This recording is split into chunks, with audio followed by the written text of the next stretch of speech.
خیلی خوش اومدید به اپیزود سوم پادکست کیاس. اینجا من و امیر به صورت هفتگی قرار راجع به یکی از موضوعاتی که عموماً دغدغه هممون هست صحبت بکنیم. امیدوارم که تا اینجای برنامه ازش لذت برده باشید، به دردتون خورده باشه. بازم تاکید میکنم اگر انتقادی پیشنهادی دارید تو قسمت کامنت ها برامون بنویسید و قرار این اپیزود هم احتمال خیلی زیاد یه نقطه ویرگول داشته باشه که شما حتما بیاید و نظراتتون رو بهمون بگید. امیر، موضوع این هفته چیه؟ این هفته یه موضوع خیلی باحال داریم. قراره درباره این صحبت بکنیم که گذشته آدما مهمه یا نه. گذشته آدما مهمه یا نه؟ حالا من بگم به نظر من مهمه. چرا؟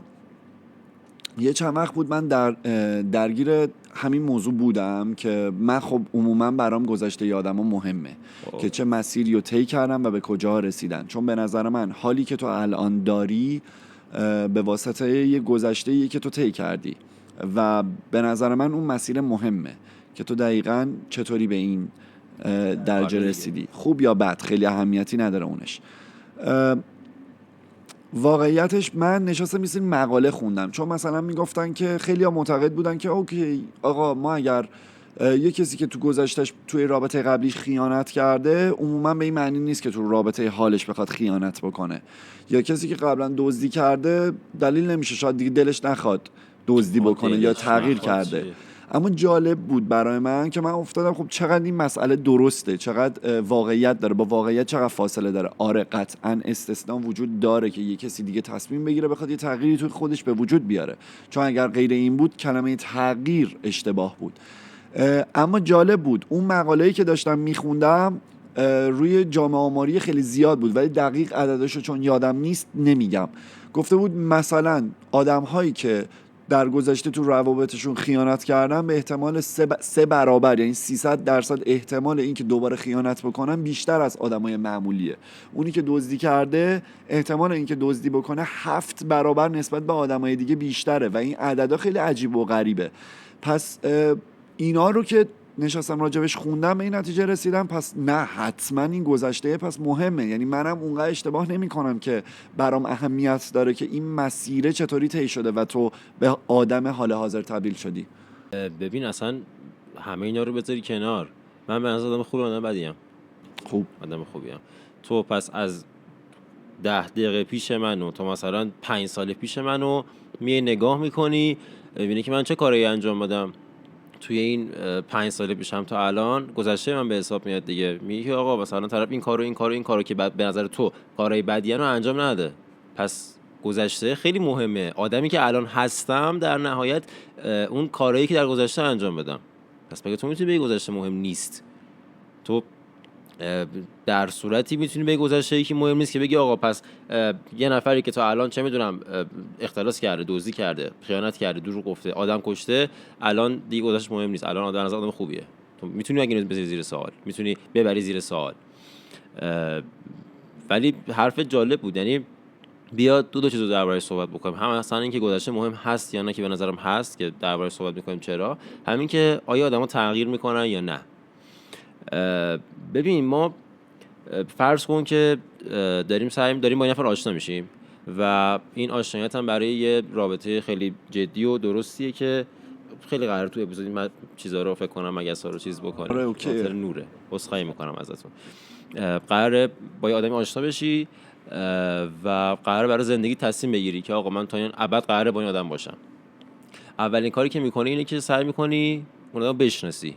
سوال میپرسی درباره گذشته‌اش که آقا چه کارایی انجام داده. مثلا چرا سوال میپرسی؟ تو یه ریسکی میخوای بکنی از یه آدمی که اونقدر نمیشناسیش، قراره بهت نزدیک بشه، قراره با هم مثلا یک رابطه‌ای رو بسازید. تو با پرسیدن این که این طرف توی گذشته‌اش چه کارایی انجام بده به شناخت میرسی و میزان ریسکی که قراره در حقیقت داشته باشی رو میسنجی. تو میگی که آقا طرف، مثال میزنم، مثلا خیانت نکرده تا حالا، یک میزانی ممکنه خیانت بکنه. طرف خیانت کرده، پس یه رد فلگی تو ذهنت هست که آقا این کار از این آدم برمیاد. میدونی چی میگم؟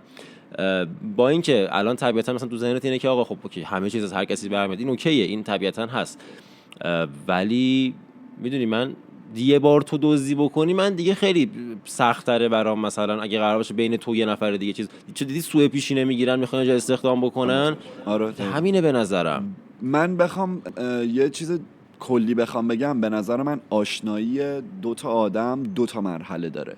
یه مرحله اینه که خب امیر چطوری، خوبی، اسمت چیه، چه کاره‌ای، چه کارا کردی، نمیدونم یه سری توضیحات در مورد حال حاضرت داری میدی و من اوکی، من حال میکنم با حال حاضرت، میگم ایول آدم قوی هستی، آدم موفقی هستی، مسیر خوبی رو طی کردی. و یه آشنایی به نظر من میمونه که دقیقاً خب چه مسیرهایی رو طی کردی که تو به حال حاضرت رسیدی. و من علاوه بر این که اوکی یه بار از چیزی که دارم میبینم خوشم میاد دیگه، در مورد چیزایی که تو صحبت میکنی خودتو داری به من به اصطلاح میشناسونی. آره دقیقاً داری به من میگی من اینام. حالا من از این خوشم اومد. یه مرحله دیگه به نظر من میمونه که ببینم که اوکی امیر دقیقاً چه اتفاقی افتاد که تو به اینجا رسیدی. و میگم خیلی منطق ساده ای داره به نظر من، به خاطر اینکه هزار تا دلیل و مدرک وجود داره. بخوایم خیلی سخت بهش نگاه کنیم میشه که اوکی یه سری مجرم وجود دارن، یه سری دادگاه برای مجرما به وجود میاد که بیان آقا بگن تو به خاطر این اشتباهی که کردی باید یه سری مجازات ها برات اتفاق بیفته، یه سری مجازات باید پس بدی. حالا اونقدر دارکش نکنیم، بیایم از دیدگاه روانشناسی بهش نگاه بکنیم. میان مثلا چه میدونم یک آدمی که یه سری اختلالات روانی داشته، یه سری مشکلاتی توی شخصیتش داشته توی گذشته رو میان اینو طیف بندی میکنن. حالا از نظر روانشناسی بیایم این قضیه رو بررسیش بکنیم. مثلا فرضاً تو یه آدمی وجود داره که یه سری اختلالات داره، یه سری مشکلات داره، حالا نمیایم بگیم بیمارگونه، یه سری اختلال شخصیتی وجود داره که طبعاً تو هممون یه سری به اصطلاح چیزای کوچیکش، آره یه سری به اصطلاح ژنتیک غیر فعال یا فعالش تو هممون وجود داره. این آدمو میان طیف اینو آنالیز میکنن و توی روندی به درمانش میرسن. پس تو نگاه میکنن آقا برای اینکه من بخوام ببینم مثلا فرضاً منی که وسواس فکری دارم، من OCD دارم، نمیام بگن که اوکی شایان تو الان OCD داری، من میدونم OCD دارم، میام گذشتم و چیز میکنن که این OCD از کجا اومده، چه اتفاقی افتاد که تو وسواس فکری بگیری. یه پارتش ژنتیکیه، یه پارتش فطرتی، این کاملا طبیعیه، ولی یه سریاش توی مسیری به وجود اومده دیگه. به اصطلاح بخوام جمع‌بندی کنم این نکته رو، این مدلیه که همه بیماری‌ها، همه این اتفاقا میتونه توی یه ژنتیک غیر فعال توی ما وجود داشته باشه. یه اتفاقی میفته که این ژنتیک فعال میشه و عملا لانچ میشه توی تو و اون اختلال رو تو به خودت میگیری. پس به نظر من با تمام این تفاسیر و هزاران نوع دیگه‌ای که تو میتونی اینا رو با هم دیگه به اصطلاح مقایسه کنی، بگی چقدر شبیه به هم دیگن، به همین دلایل به نظر من اون مسیر خیلی اهمیت داره. آره باحال بود حرفت، از این زاویه بهش نگاه نکرده بودم. پس یعنی من اصلا تو به واسطه اتفاقاتی که تو گذشته برام افتاده میتونم یه سری اختلالات روانی داشته باشم، یعنی لزوما من اون آدم بده نیستم، میدونی، یعنی حتما من اون کسی نیستم که خیانت کردم، اون کسی نیستم که مثلا دروغ گفتم، نمیدونم میخوام برم جای کار بکنم رزومه من نگاه نمیکنم چند بار اخراج شده، این تاثیر یه اختلالات روانی ممکنه من پیدا کرده باشم. این خیلی باحال بود. ساده بخوام بهت بگم یه کلمه‌ای هست به نام تروماتایز.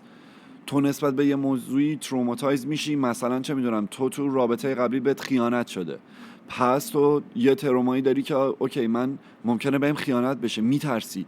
از اون ور چه اتفاقی به وجود میاره؟ اختلال پارانویا میگیری، تو شکاک میشی. آره دیگه. پس تمام اینا یه سری چیزای دیگه وجود داره. بخوایم از اون ورش رو نگاه کنیم، تویی که خیانت میکنی ممکنه مثلا چه میدونم یه شخصیت نارسیستی داشته باشی که اوکی مثلا من یه شخصیت مرزی داشته باشی که اوکی یهو بعضی موقع‌ها واقعا خیلی آدم طبیعی و نرمالی نباشی. آره اصلا من خیلیش هم مقطعیه. نمیدونم دیدی تا حالا کسی که تصادف مثلا خیلی بد داشته باشه؟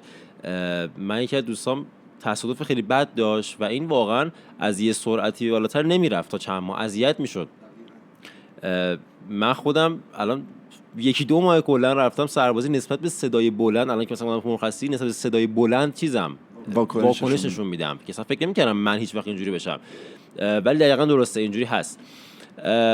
بیشتر ببین یعنی تا حالا از این زاویه بهش نگاه نکردم، بیشتر تو ذهن من گذشته این بود که آقا من میخوام ببینم که این آدم چه جور آدمیه، بیام دیپ بشم تو گذشتهش ببینم چه کارهایی انجام داده. به نظر تو چه چیزایی باعث میشه که مثلا یه نفر، چون میگیم گذشته مهمه دیگه، چی باعث میشه یه نفر کنسل بشه سر این قضیه؟ چه اتفاقی باید تو گذشته افتاده باشه که کنسل بشه سر این قضیه؟ بخوام خیلی کلی بگم، ببین تو در درجه اول به نظر من اون شخصیت و تدبیر و نوع تفکر طرف به نظر من از همه چیز واجب تره برای اینکه تو بخوای با یه آدمی وارد یه رابطه عمیق بشی. حالا جدا از خصوصیات ظاهری یا هر چیز دیگه، اون مرحله اوله که ما ردش کردیم، داریم میریم جلوتر. تو باید اینطوری باشی که اوکی این آدم تو اون شرایط چرا همچین تصمیمی گرفته. حالا اوکی میتونی احترام بذاری بهش، ولی به نظر تو مثلا این آدم از نظر تو تایید میشه؟ یعنی تو تاییدش میکنی این انتخاب طرف تو اون لحظه؟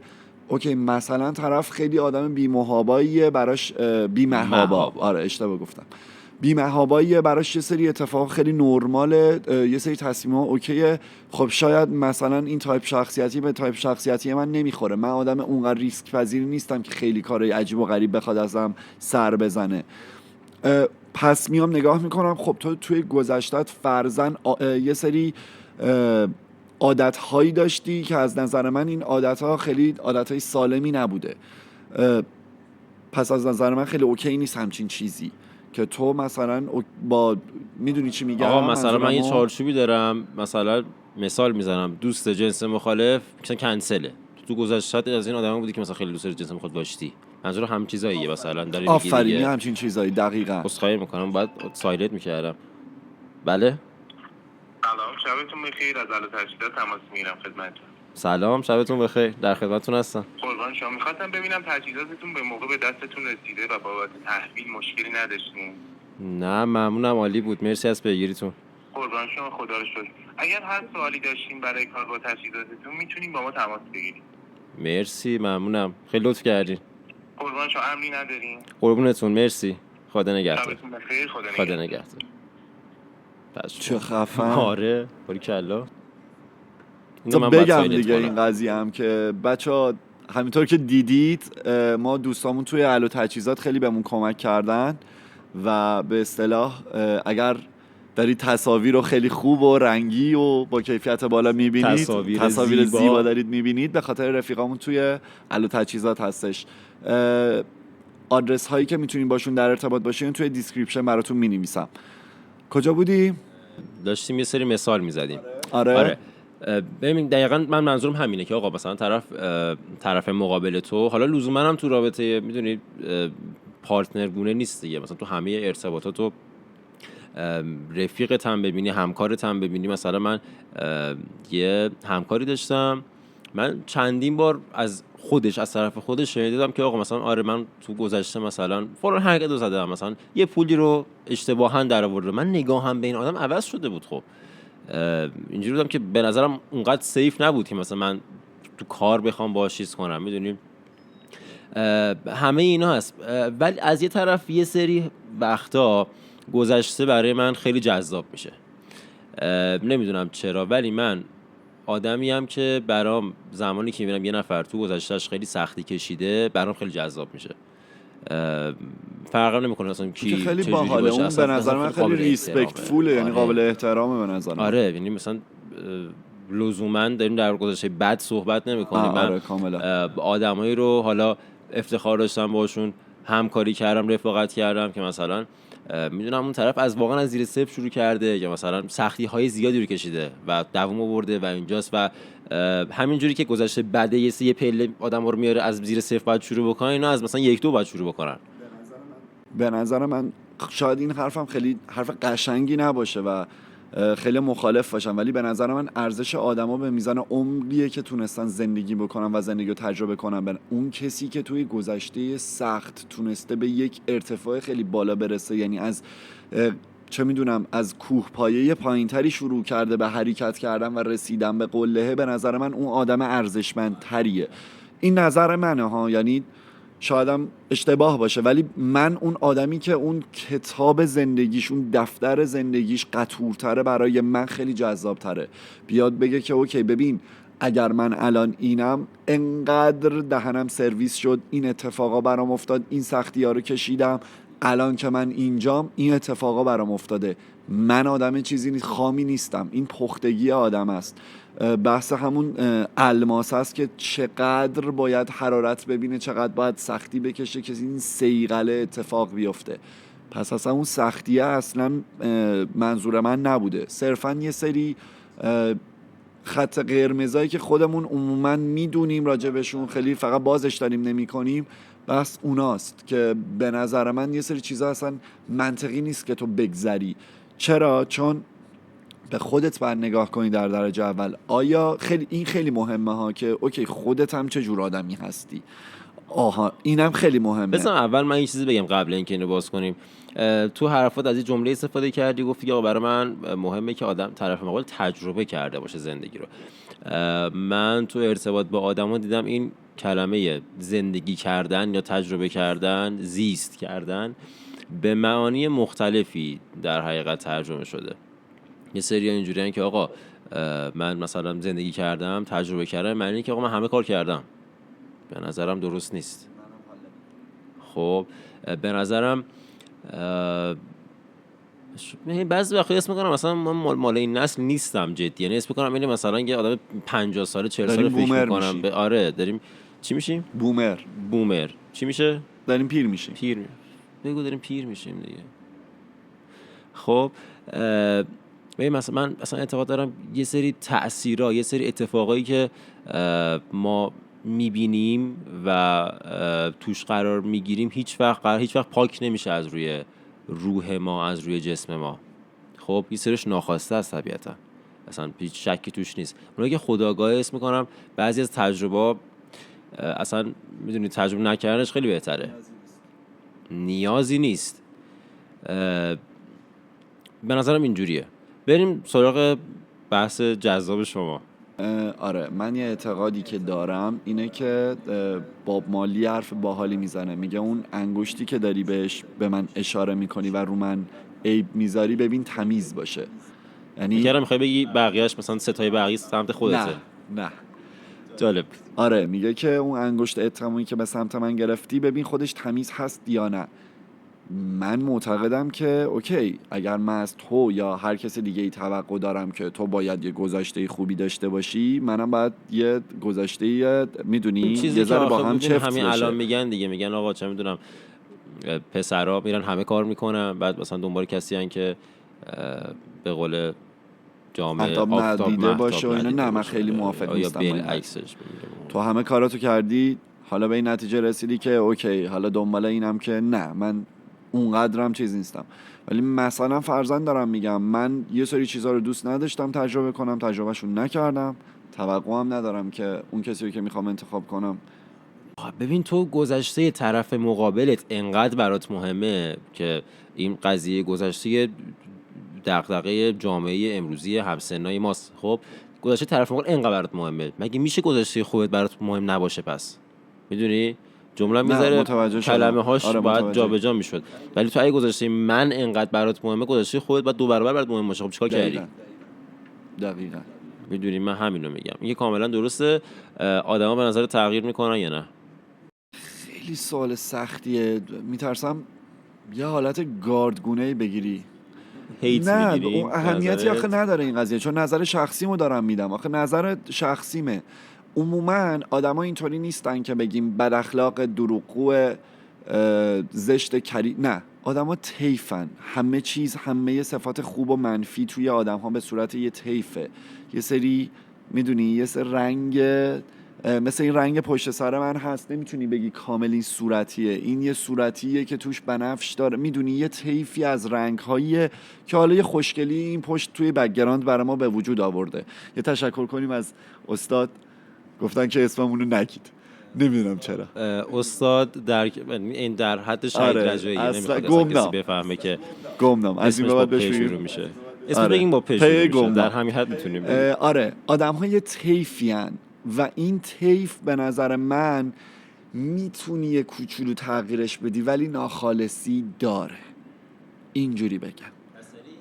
پس یعنی آدم‌ها تغییر میکنن اما خودآگاه. خودآگاهی که باز هم میگم، ببین تو یک لیوانی رو متصور شو که داخلش یه آب میریزی، آب بیرنگه. فکر کن یه کوچولو رنگ آبی بریزی توش. آیا نمیتونی اون رنگ آبی رو به نیلی تبدیل کنی؟ چرا میتونی؟ باید یه سری رنگای دیگه رو داخلش بریزی که به اون ترکیب رنگ نیلیه برسه. ولی آیا اون آبیه توش مشهود نیست؟ یه جوری نگاه کنی به اون آبیه نگاه میرسی. اگه اونقدر آب بریزی تو این لیوانه، خود به خود اونقدر سرریز میشه که فقط آب میمونه. از این مثال عجیب غریب که چی میخواستم برسم؟ اینا زرده. من آره اعتقاد زرد که ندارم. هست. به چی میخوام برسم؟ تغییر کردن به نظرم به میزان دیپ بودن اون اتفاق است. به نظرم تو اگر یک بار مثال دزدی رو میزنم به خاطر اینکه خب خیلی مثال رندومیه. اگر یک بار دزدی کرده باشی، تغییر کردن و آدم خوبی شدن خیلی برات آسان تره از کسی که 100 بار دزدی کرده. میخوام بهت بگم آره ببین، برای اینکه تو یه روزی دزد بشی یه مسیری رو طی کردی، یه سری اطرافیان، یه سری هابیا، یه سری داستانهایی رو طی کردی. چرا؟ ببین تو یه شبه نمیتونی یه چیزی رو تو خودت به وجود بیاری. مثل اینکه بگم یه آدمی که تحصیل کرده آره، است یه شبه اتفاق نمیفته. حتی برای تبدیل شدن به یه آدم منفی باید یه مسیری رو طی کرده باشی، یه سری اتفاقا بیفته. تو نمیتونی همین الان تو دقیقاً کاراکتر خودت رو دیگه، دارم مستقیما مثال میزنم، بگم امیر برنامه چیه؟ پاشو بیا بریم از یه سوپرمارکت یه دونه چیپس بدزدیم. عمرن بتونی؟ مگه اینکه من یه هفته روی مغزتو کار کنم و بگم ببین بیا بریم دزدی، یه سری چیز تغییرات توی مغزتو به وجود بیارم. چرا من میگم این آب ریختنه کاملا شر و وره و اصلا اعتقادی به این داستان ندارم؟ واضحا تو دیگه میتونی مثل گذشتت ورزش کنی؟ تموم شد. میفهمم اینو. پس اصلا قبول اون دارم. یه مثالی که آب سرریز میشه اصلا خیلی غیر منطقیه. تو یه کالبدی هستی، کالبد تو سرریز نداره، اصلا دورریز وجود نداره. دستشوییش که نمیتونی بکنی گذشته خودت. چی رو میخوای مثلا خروجیت چیه؟ چی بریزن توت که از کجات خروج پیدا کنه که زلال شی؟ چیزی به نام اون زلالیه و به وجود نداره. تو زلال به دنیا آمدی، تو یک کاغذ آچار سفید بودی. وقتی که به دنیا آمدی یه بچه‌ای بودی که میتونستی حتی به هر زبانی صحبت بکنی. زبان مادریت فرضاً فارسی بوده، پس تو فارسی یاد گرفتی. اگر امیر عبدیزاده با اینکه ایرانی بوده و وقتی توی این کشور به دنیا آمده، همین رو اگر توی یه کشور دیگه ای مثلا به دنیا آمدی با اون زبان قرار بود تو استارتتو بزنی، با اینکه پدر مادرت ایرانی بودن، تو با همون زبانه میری جلو. دقیقاً همینطوره. پس به نظر من آدم ها می توانند تغییر کنند، می توانند تغییر به وجود بیاورند، اما اون هم طوری نیست که بتونی بگی که تموم شد این دیگه. من اعتماد دارم به تو دیگه آدم خوبی هستی. ببین آخه به نظرم من میگم یک سری، ببین یکی این که بذار اینجوری بگم، حرفت انقدر باحال بود اینجوری چیز شد، مغزم چیز شد. دو تا چیزو در نظر بگیریم. یکی این که این تغییری که میخوای بکنی این اخلاق چیه؟ به نظرم این که از چی میخوای به چی تغییر بکنی یکی از اصلا دلایلیه که آیا میتونی تغییر بکنی یا نه. و دو اینکه چقدر توی این قضیه شما دیپ شدی. همون مثال دوزی یک بار یا 100 بار.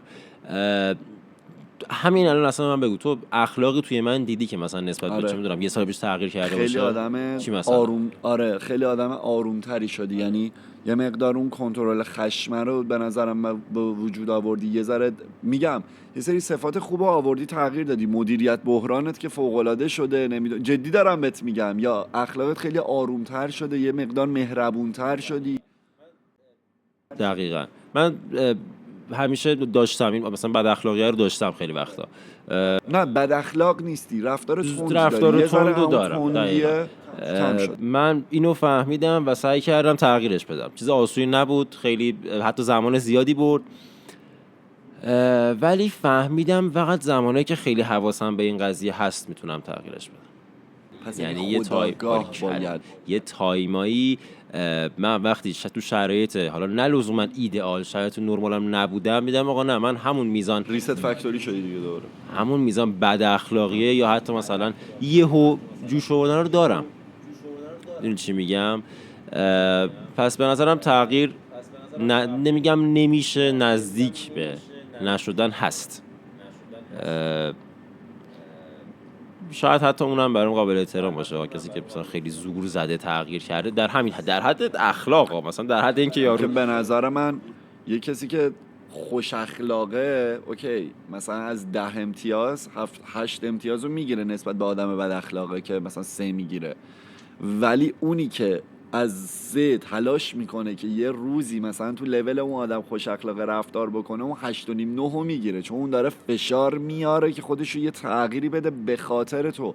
اون خیلی ارزشمنده از نظر من یه چیزی هم دیدم، یه روانشناسی بود میگفت که آقا شما دیگه سنتون به 28 29 30 رسید، دیگه تغییر کردن اصلا میدونی خیلی احتمالش کم بتونی تغییر کنی. آقا ما الان تا الان هر چی شدیم دیگه همینه، میدونی، یعنی مثلا برای ماهایی که نزدیک به 30 دیگه همین قرار بمونیم، هر چی تا الان چیز کردیم. 6 سال وقت داریم، حالا نگو اینطوری. چجوری 6 سال وقت داریم؟ 24 سال هم دیگه. من 4 سال وقت دارم. تو 5 سال وقت داری. 26 ساله من. 2000ی متولد 2000. 1999 77 دیگه. من 2000 میخوام از اون ور حساب کنم، هنوز 2024. اینجوری خلاصه. ولی به نظرم موضوعی نبود که بتونیم جمعش بکنیم. آره، یعنی موضوعی نبود که باز مثلا اپیزود قبلی این موضوع هم 0% نداره، یعنی ما تجربه شخصی و حالا تجربه آدمای اطرافمون، چیزایی که میخونیم و گفتیم براتون دوباره. باز لازمه که بشین بهش فکر بکنیم، به نظرم خودمونم بشینیم بهش فکر بکنیم چه چجوری درسته. بچه یه نکته خیلی مهمی وجود داره که ما اصلا متخصص نیستیم و صرفا داریم نظرات خودمون رو میگیم، پس طبیعتا نظر مخالف هم در رابطه با ما وجود داره که خوشحال میشیم نظراتتون رو تو قسمت کامنت ها بهمون بگید. البته این برنامه هم مثل برنامه گذشته یه قسمت نقطه ویرگول داره که قراره شما تشریف بیارید و با هم دیگه بشینیم گپ بزنیم و نظرهای موافق یا مخالف رو با هم دیگه دقیقاً بشنویم، ببینیم به چه نتیجه‌ای میرسیم. تمام توضیحات تو قسمت خود نقطه ویرگول هست، من اضافه گویی نمی کنم. امیدوارم که از برنامه خوشتون اومده باشه. ممنون از حمایت هایی که تا الان کردید. تا هفته آینده، خدا نگهدار.